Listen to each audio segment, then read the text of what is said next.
ይሄን መዝሙር ለጥቂት ሰከንድ ስሙትና በጣም የሚደንቅ ነገር አካፍላችኋለሁ።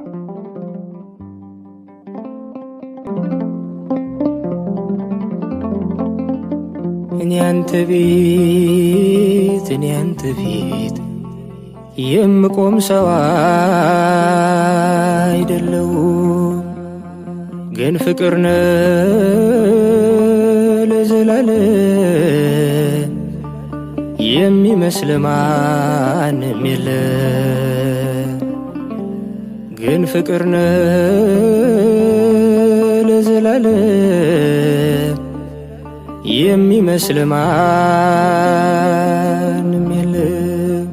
መልአኩ ገብርኤል አንድ ጊዜ ከእግዚአብሔር ዘንድ የምስራች ይዞ ወደ አንድ ዘካርያስ ወደ ተባለ ካህን ይመጣል እና ወደዚህ ካህን መጥቶ እርሱና ሚስቱ ኤልሳቤጥ ወንድ ልጅ እንደሚወልዱ ስሙም ዮሐንስ እንደሚባል ይነግራቸዋልና ዘካርያስ ግን ይህንን ለመቀበል ይቸገራልና በዚህ ጊዜ መልአኩ ገብርኤል ማንነቱን ሊነግረው መልእክትን ከማን ይዞ እንደመጣ እርሱም ደግሞ ማን እንደሆነ ሊነግረው እንደዚህ ይለዋል።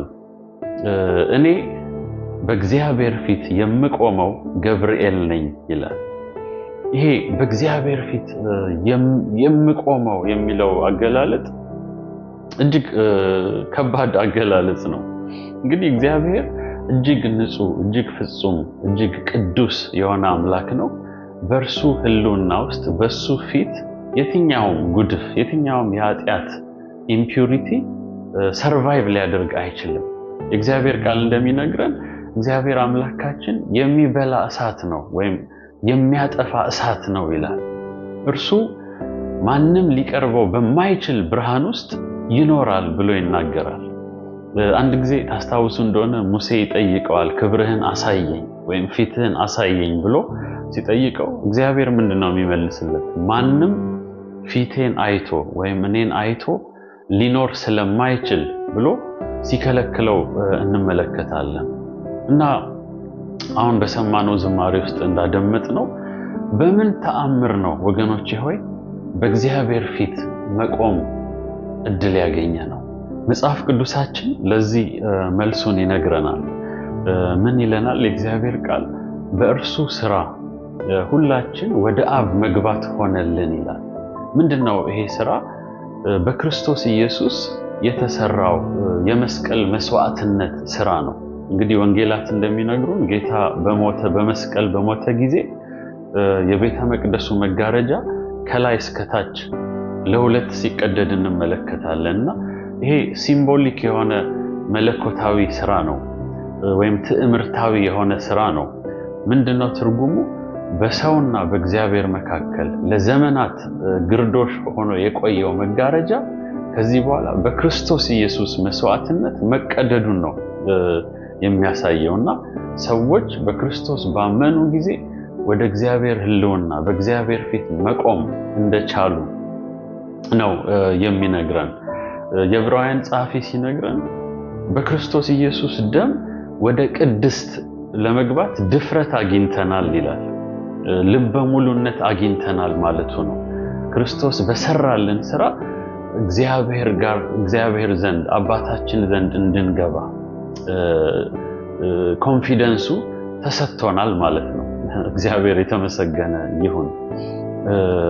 እግዚአብሔር ቃል ሲናገር አባ ብለን የምንጮህበትን የልጅነት መንፈስ ተቀበልን ይላል።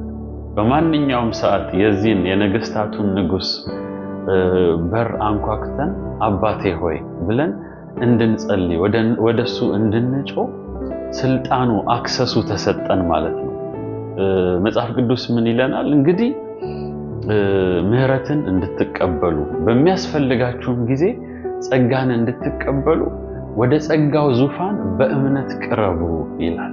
እግዚአብሔር ይመስገን። የጸጋው ዙፋን ተከፈተልን በክርስቶስ ኢየሱስ መስዋዕትነት፣ በክርስቶስ ኢየሱስ ባፈሰሰልን ደም ምክንያት። ወደ መላእክቱ ልመልሳችሁና መላእክቱ በጣም የሚገርማቸው ነገር ምንድነው ብንል የወንጌሉ ጉዳይ ነው።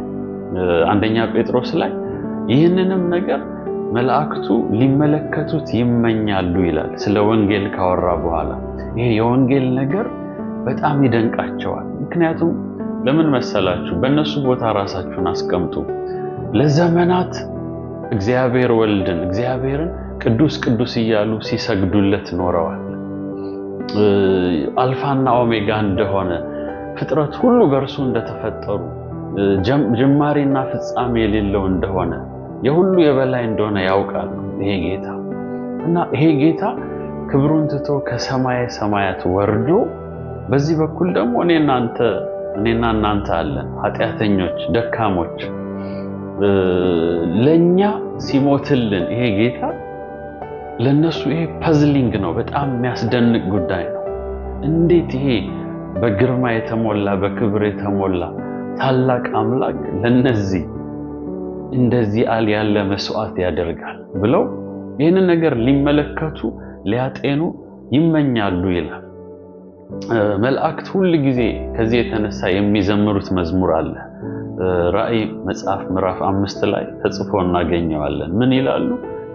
የታረደው በግ ክብርና ታላቅነት፣ ምስጋና፣ ባለጠግነት፣ ጥበብም ይገባዋል እያሉ እልፍ አላፋት መላእክት በታረደው በግ ፊት በእግዚአብሔር ፊት ይዘምራሉ፣ ያመልኩታል። ወገኖቼ በእውነት እግዚአብሔር በክርስቶስ ኢየሱስ የገለጠልን ፍቅር ምህረት ብቻ አይደለም ያስገኘልን፣ የስፍራ ለውጥም አስገኝቶልናል። ሪሎኬት አድርጎናል። በእግዚአብሔር ቤት ውስጥ እንድንገባ በእግዚአብሔር ፊት እንድንቆም ይህንን ያደረገው ይህ ታላቅ ጥልቅ የሆነ ዘላለማዊ ፍቅሩ ነው። እግዚአብሔር አምላክ የተመሰገነ ይሁን። እግዚአብሔር ጸጋ ይብዛላችሁ ለሁላችሁም። መልካም ጊዜ